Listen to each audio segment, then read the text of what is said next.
Welcome to my channel. और आज हम एप्लीकेशन ऑफ डेरिवेटिव के क्विक रिवीजन को डिस्कस करेंगे, ठीक है ना। यहाँ पर भी वही 2 पॉइंट रहेंगे। कौन कौन से? एक तो +2 क्लास के हिसाब से जो इम्पोर्टेंट पॉइंट है, मतलब जिनसे न्यूमेरिकल सोल्व हो जाए, सही है। और एक कॉम्पिटिटिव एग्जाम के हिसाब से, ठीक है ना। दोनों तरीकों से हर कंसेप्ट को समझ लेंगे। तो देखो किस तरीके से। सिंपली डेरिवेटिव का मतलब डिफरेंशिएशन करना, अपने डिफरेंशिएशन को या फिर डिफरेंशिएट को, सही बात है। मतलब इस चीज़ का ये मतलब होता है dy/dx, लेकिन ये केस नॉर्मली होता है, मतलब ऊपर y का change with respect to x, सही है। और अप्लीकेशन का मतलब होता है यूज, कह दो डेली लाइफ में किस तरीके से यूज होता है, बात खत्म, सही है। मतलब सिंपल डिफरेंशिएशन होता है और कुछ भी नहीं, सही है। तो देखो किस तरीके से।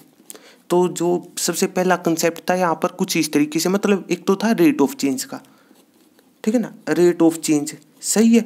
उस केस में मतलब डायरेक्ट ही ट्रिक बता देंगे आपको, सही है। ये छोटी छोटी ट्रिक अप्लाई कर लेना, बात खत्म, हर न्यूमेरिकल सोल्व हो जाएगा। देखो किस तरीके से। अब +2 क्लास में याद रखना हो तो कह दो x और y दो वेरिएबल हमेशा ही मिलते हैं। एप्लीकेशन ऑफ डेरिवेटिव का कोई भी न्यूमेरिकल आ जाए, x और y में बात चली जाएगी अपने आप, ठीक है। और डिफरेंशिएशन अपने आप ये चीज़ होती है।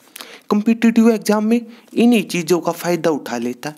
बस इस बात का मतलब जो आप सिंपल सीखते हो है तो वही कॉम्पिटिटिव एग्जाम में भी, लेकिन इन्हीं वर्डों में जो जो कंडीशन है ना, उन्हीं का फ़ायदा उठाया जाता है और कुछ भी नहीं। मतलब जैसे डिफरेंशिएशन नॉर्मली ये याद रख लो dy/dx।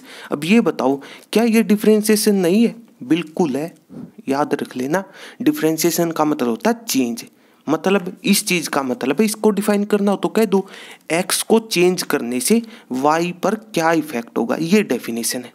इस बात का मतलब नीचे वाला मतलब x तो है इंडिपेंडेंट वेरिएबल, मतलब इसकी वैल्यू कुछ भी हो सकती है, या फिर कहो x को वैल्यू हम देते हैं, बात आपकी सही है, ठीक है ना। और y डिपेंडेंट वेरिएबल का काम कर देगा, मतलब y डिपेंड है किस पर? x पर, सिंपल सी बात है। इस केस में अपोजिट हो जाएगा, y को वैल्यू हम देंगे, सही है, x की वैल्यू आएगी, बात खत्म, सही है। तो इस तरीके से। अब इसके बाद तो जो सबसे पहला कंसेप्ट था rate of change of quantity, ठीक है ना। तो वो कोई भी क्वांटिटी हो सकती है, सही है। याद रख लो विद रिस्पेक्ट टू केवल 3 केस मिलते हैं आपको, सही है। लो ये सारी चीज़ें आपको पहले से बता देते हैं। x का ये वाली बात, सही है। t का मतलब होता है टाइम के रिस्पेक्ट में, सही है। और थीटा नॉर्मली ये केस मिलता नहीं +2 क्लास में, फिर भी पता होना चाहिए, कुछ न्यूमेरिकल इस चीज़ के भी थे, एंगल के रिस्पेक्ट में कभी डिफरेंशिएशन करना पड़ जाए, सही है। और इसके बारे में एक केवल छोटी सी ट्रिक याद रख लो। क्या ट्रिक? कुछ इस तरीके से, 2 वेरिएबल मिलेंगे x और y, सही है। वेरिएबल को या फिर पैरामीटर को वो आपकी चॉइस है, ठीक है ना। 2 वेरिएबल को या फिर पैरामीटर को, सही है। तो इसकी ट्रिक क्या है? कह दो एक रिलेशन होना चाहिए, केवल इतना सोचना अपनी, एक रिलेशन होना चाहिए, सही बात है। तो वो सिंपल सी बात है, वो डिपेंड करता है, मतलब नॉर्मल केसों में वो चीज़ गिवन होती है, ठीक है ना। और स्पेशल मेडिकल में वही चीज़ को भी फाइंड आउट करनी पड़ सकती है, गिवन भी हो सकती है ये चीज़ फाइंड आउट भी, ठीक है ना। और नॉर्मली फाइंड आउट के केस कहाँ से मिलते हैं? ज्योमेट्री से। हर न्यूमेरिकल की ज्योमेट्री ड्रा कर लेना, अपने आप न्यूमेरिकल सोल्व होता रहेगा, बात खत्म, सही है। तो इस तरीके से एक रिलेशन होना चाहिए। क्यों होना चाहिए? क्योंकि +2 क्लास में डिफरेंशिएशन केवल एक वेरिएबल के रिस्पेक्ट में होता है, ये है वो मेन बात है।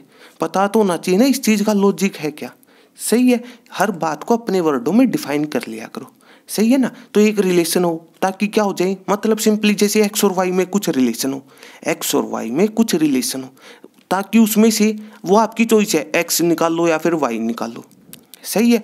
हो सकता है कभी वो t वाली बात चली जाए, थीटा वाली बात चली जाए, वो डिपेंड करता है।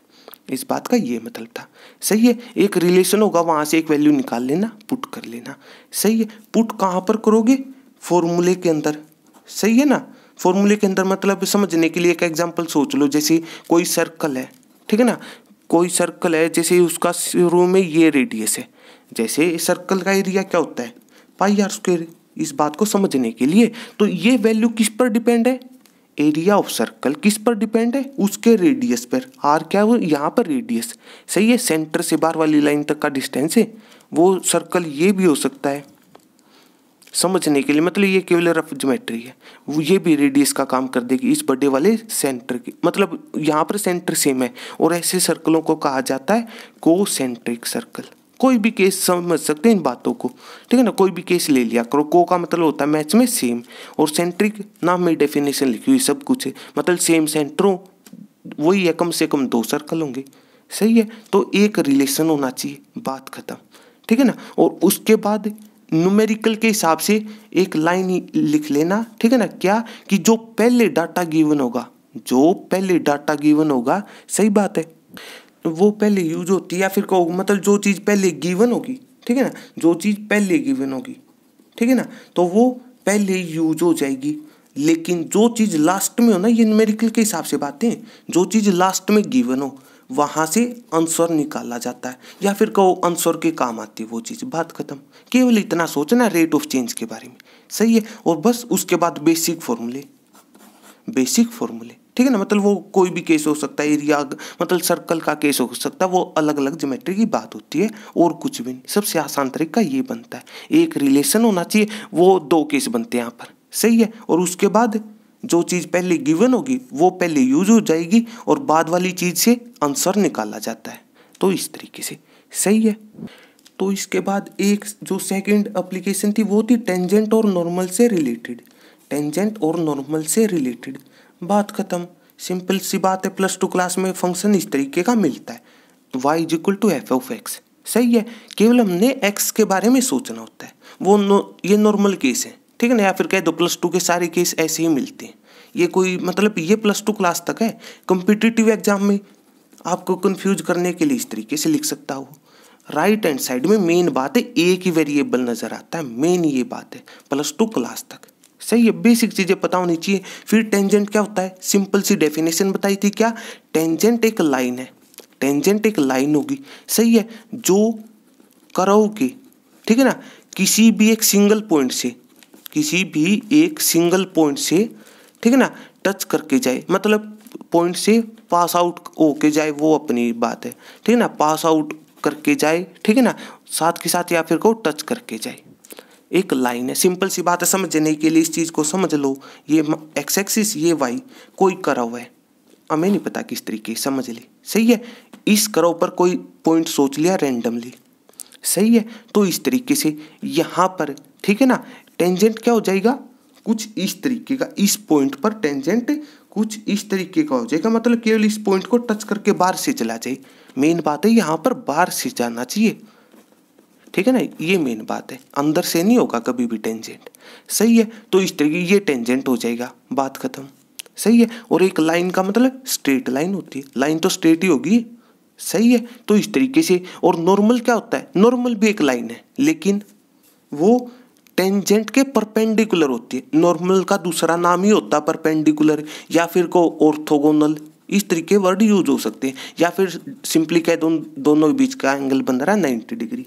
तो इस चीज को समझने के लिए ये नॉर्मल का काम कर देगी, ये सारे एंगल 90 के हैं, बात खत्म, लो, सही है। तो इस तरीके से ये है, मतलब किसके हिसाब से, +2 क्लास के हिसाब से लिखना हो तो कह दो इक्वेशन ऑफ लाइन, वो डिपेंड करता है, मतलब है तो ये लाइन है, इक्वेशन ऑफ कह दो स्ट्रेट लाइन।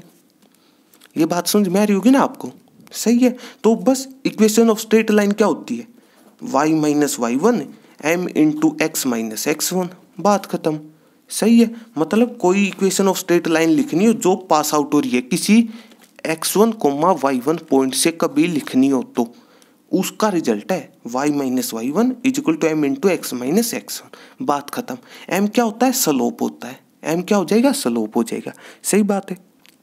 तो इस तरीके से लिख लो, m का मतलब होता है स्लोप, स्लोप को टेंजेंट थीटा को, या फिर कह दो dy/dx, या फिर कह दो change in y divided by change in x, तब भी बात आपकी सही है।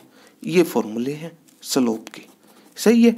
+2 क्लास तक थोड़ा सा स्पेशल सोचना हो, मतलब एडवांस लेवल पर क्या हो जाएगा, इस पॉइंट की खास बात है, देखो अब ये है कॉमन पॉइंट, और कॉमन पॉइंट का दूसरा नाम बताया था आपको, क्या, ये चीज कि point of intersection, point of intersection, ठीक है ना। मतलब समझने के लिए चलो हमने थोड़ी देर के लिए इस पॉइंट का नाम P मान लिया, तो इस P पॉइंट की खास बात क्या है, इस पी पॉइंट की खास बात क्या है, ये कर्व पर भी है, इन बातों पर ध्यान देना, कर्व पर भी है, लाइन पर भी है, लाइन का मतलब है टेंजेंट के लिए, लाइन का मतलब यहाँ पर टेंजेंट के लिए, और नॉर्मल पर भी है। तो मतलब और कोई चीज किसी पर होने का मतलब उसी की इक्वेशन को सेटिस्फाई करेगा। सही है। मान लो कभी पी पॉइंट निकालना हो तो सोल्व कर देना एक्स और वाई के लिए, बात खत्म। अगर एक्स कोमा वाई पॉइंट सोच रहे हो तो 2D पॉइंट होता है इस वजह से, ठीक है ना, वो क्योंकि +2 क्लास तक 2D पॉइंट की बात होती है इन केसों में, इस वजह से ये बात की। सही है। तो इस तरीके से, ठीक है ना, अपने आप पॉइंट ऑफ इंटरसेक्शन। इस बात का मतलब पता है क्या है, इस बात का मतलब ये है टेंजेंट की चाहिए एक स्ट्रेट लाइन। अब एक लाइन के पर जैसे ये सोच लो ये है कोई लाइन, अब इसके परपेंडिकुलर ये ही लाइन थोड़ी ना है, ये भी परपेंडिकुलर है, ये भी है, ये ना हो तो बताओ। सही है। इस बात का मतलब प्लेन अलग अलग भी हो सकते हैं। सही, यहाँ पर प्लेन की बात होती है फिर भी आपको पता होना चाहिए। तो इस बात का ये मतलब हुआ सिंपली समझने के लिए, एक लाइन के तो परपेंडिकुलर इनफाइनाइट लाइन है, लेकिन नॉर्मल कौन सी, नॉर्मल सिर्फ वो जो उसी पॉइंट से पास आउट हो। इस बात का ये मतलब जैसे इस लाइन के तो परपेंडिकुलर ये भी है, ये हमारे कोई काम की नहीं है, नॉर्मल सिर्फ उसी। इस बात का ये मतलब है इसमें कंफ्यूज मत हो ना कभी, नॉर्मल खास बात ये चीज होनी जरूरी है, तब भी उसका नाम नॉर्मल होता है, मेन है ये बात। सही है। तो इस तरीके से इसके बाद चलो स्लोप से रिलेटेड कुछ काम की बात बता देते हैं। मतलब जब दो लाइन पैरेलल हो, ठीक है ना, जब दो लाइन पैरेलल हो, ठीक है ना, तो बस कह दो उनके स्लोप बराबर होंगे। मतलब M1 सोच लिया पहली लाइन का स्लोप, M2 दूसरी का, तो दोनों बराबर होंगे। सही है। इसी तरीके से अगर दो लाइन कभी परपेंडिकुलर हो तो फिर क्या हो जाएगा, परपेंडिकुलर के लिए दोनों की मल्टीप्लाई -1 होगी, या फिर इसी को ये कह सकते हो नेगेटिव रेसिप्रोकल, ये वर्ड याद रख लेना। सही है। मतलब जैसे पहली का स्लोप है किसके बराबर हो जाएगा, नेगेटिव का मतलब माइनस साइन कर दो। सही है। रेसिप्रोकल का मतलब 1 से डिवाइड कर दो दूसरे को, लो लिख दिया नेगेटिव रेसिप्रोकल। सही है, अपने आप, ठीक है ना। तो इस तरीके से सही बात है।